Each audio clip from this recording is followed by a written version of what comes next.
Welcome to Write Now Workshop Podcast, where you can write a book and change the world.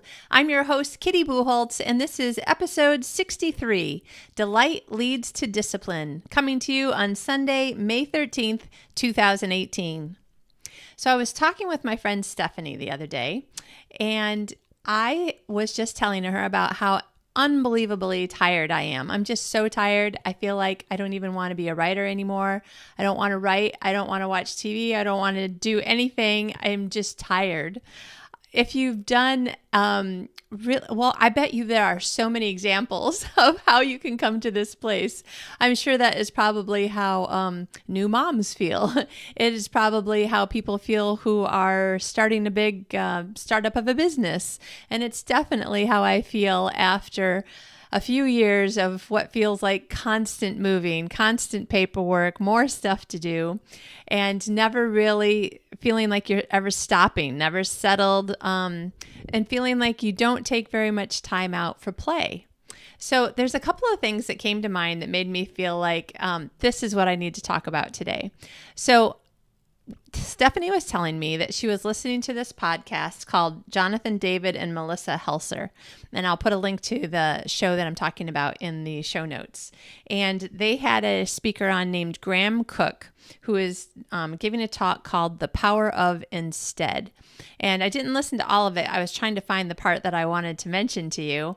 But I think that maybe either this podcast might be Christian or maybe Graham Cooke is. I'm not sure. But they were talking about some things from some Bible verses and stuff. But I moved over to the part that Stephanie was telling me about because I just wanted to get right to this point and listen to what they were saying that made me really stop and take notice because it was something that Stephanie said she heard and wrote on a sticky note. And what she had written on a sticky note and told me about when we were talking is discipline is the outcome of delight. And that the things that you do that you love to do, you don't have to be disciplined to do them. You do them because you love to do them. So I went and listened to just the part of this podcast where Graham Cooke was talking about a story of somebody else who was being praised for all the discipline that he did to basically be at the top of his game. And he was saying, no, it's not discipline. I love it. I love it. And I do it because I love it, not because I'm disciplined. And it made me think about what I was feeling and sort of kind of complaining about to my friend. And this feeling of I'm just too tired to even think about what I need to do and what I should do. My friend Lorraine likes to say that should be eliminated from the English language. It should be murdered as a word because all of the feelings that we have about things that we should do don't really help us necessarily to feel like we want to do them. And sometimes we have to do things that we don't love to do. You know, you need to do the laundry and wash the dishes and take out the trash. And I can't say that I think to myself, I love taking out the trash. No one ever needs to ask me to do it. I'll just do it for anyone. I mean, that would be probably weird. But do I love to write? I don't know. Right this second, I can't say that I love to write and I would just do it for no reason because I'm so freaking tired. I'm just tired. And it seems to me like something I should be doing. And even worse, it feels like something I should love to do because I used to love to do it. And therefore, I feel doubly guilty that I don't want to do it and I don't even feel like I love it anymore. Again, I'm mentioning this on the off chance that you do or have felt this way to give you some ideas about how to get out of feeling this way. So for instance, I was thinking to myself, all right, people say if you want to feel better emotionally and stuff, like exercise, that's what you should do. Well, after only 4 weeks of living in our new country, let me just tell you, we have walked miles and miles and miles. We have easily walked over 100,000 steps per week because yes, we have a fitness tracker, each of us, John and I. We have walked well over 100,000 steps a week, just going out and seeing things, just walking around and seeing what is there to see and taking hundreds of pictures. And it's been fabulous. But I have to say, by the time I woke up this morning, it's the end of week 4 and I'm just like, okay, I'm going to go for a walk, but I am so tired and my feet hurt. So I was like, okay, well, that isn't really making me feel tons better. But it really struck me, this idea of the things that you delight in are the things that you're going to want to do. And if you don't know what you delight in anymore, which is kind of how I feel right this minute, then that's probably a real big sign that you need to find somewhere to take time in your life and stop and think about, what do I love? What makes me laugh? What makes me happy? What do I love doing? If there was nothing else, if I had every single thing checked off my to-do list, then what would I do? I don't even know. I mean, I kind of know, but you know what I mean, though? You feel like you just can't remember why you used to do these things because you loved them. And now they just seem like something I need to be disciplined. I need to write this number of words or this number of pages per day, X days a week to make this deadline, blah, blah, blah. And it just seems like not just work, but kind of slave driving work sometimes. But again, I'm only talking about at times when you are just mentally exhausted. Those are the times that you feel this way. The feeling is real, but it doesn't necessarily represent a totally true throughout your whole life feeling, because I am almost positive that when I take the advice that I also heard in a different podcast, someone, and I should have written this down, I will find it and put it in the show notes. Someone was a guest on Joanna Penn's podcast talking about this book that they read having to do with the power of play, and how play really makes you feel better.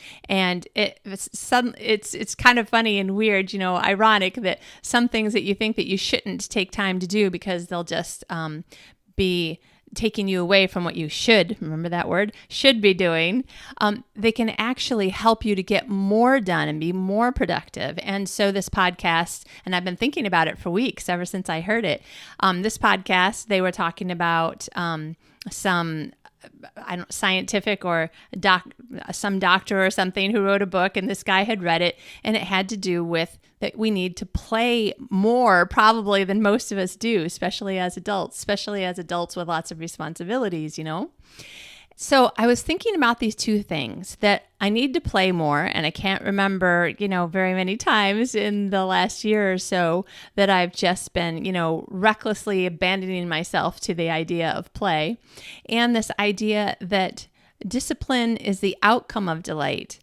We do things that we love to do, and then we become disciplined with it. Now, for instance, except for recently when I've been so tired, oddly, I really enjoy running. And I say oddly because if you saw what I looked like, say in shorts or a swimsuit, you'd be like, no, she's not a runner. I mean, the thing is that I also really like eating. So I like eating and running, and the eating part shows more. But, how many half marathons have I run? I don't know. Enough that I can't remember.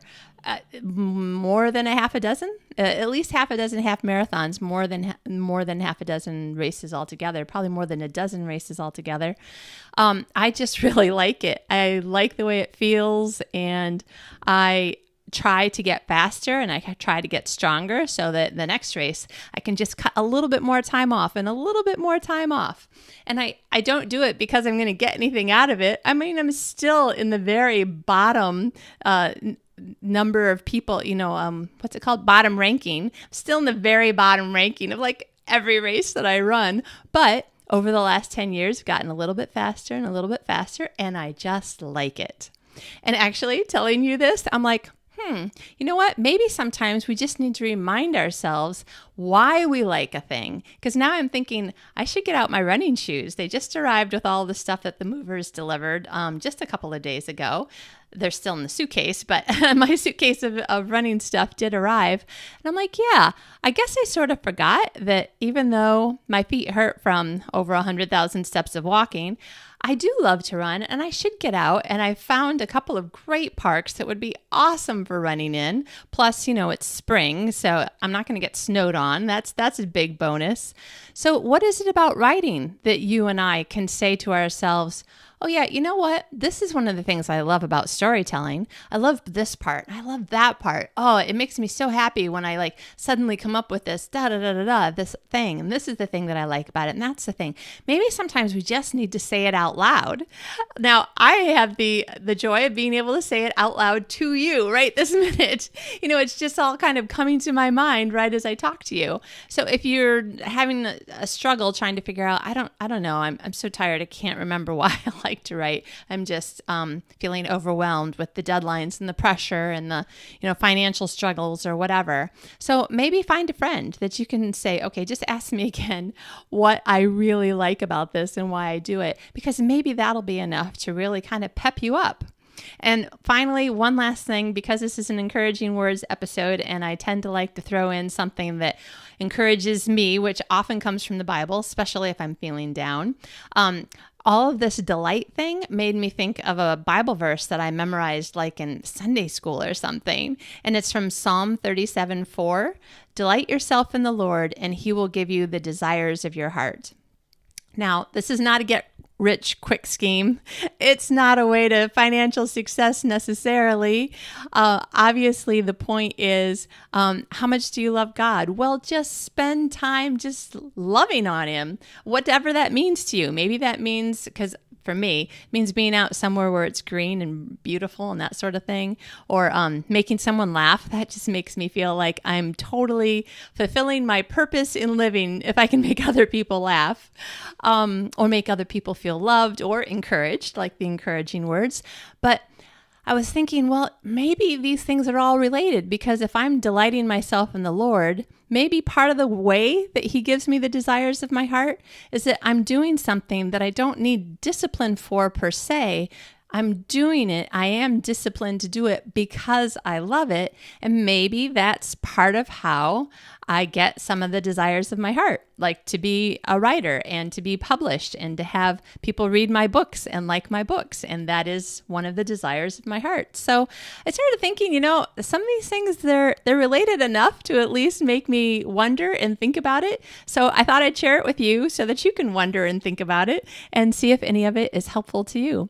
I hope it is. I hope you enjoy the Encouraging Words episodes. I love sharing them with you. And honestly, I've said this before, I think every single Sunday, I'm like, oh, I feel better now. Like I kind of didn't really feel like recording anything right now, but I'm so glad that I stopped and did it, because now even I feel better. So thank you, my friend, for listening and for helping me to feel better too. And I hope you feel better and have an awesome week. We've got another great guest coming up on Thursday, and I'm going to have another teaching episode on Tuesday. So it's going to be a normal week, and hopefully one that has more joy and delight in it. And also, if you remember, a month ago, I told you that on Monday, May 15th, that was going to be 4 weeks, a full month since I had moved to Malmo.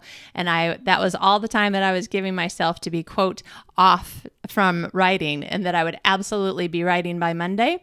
So on Tuesday's episode, I will update you on what I've done to get back into writing. And I have to say, now that we've had this conversation about being delighted and reminding me that I need to remember what is it that delights me about writing and telling stories, I think that Tuesday's episode might be fun and interesting. So I hope you tune in and find out what I've been doing, and leave a comment so I know what you've been doing. All right. I hope you have a great one, and we will talk again soon.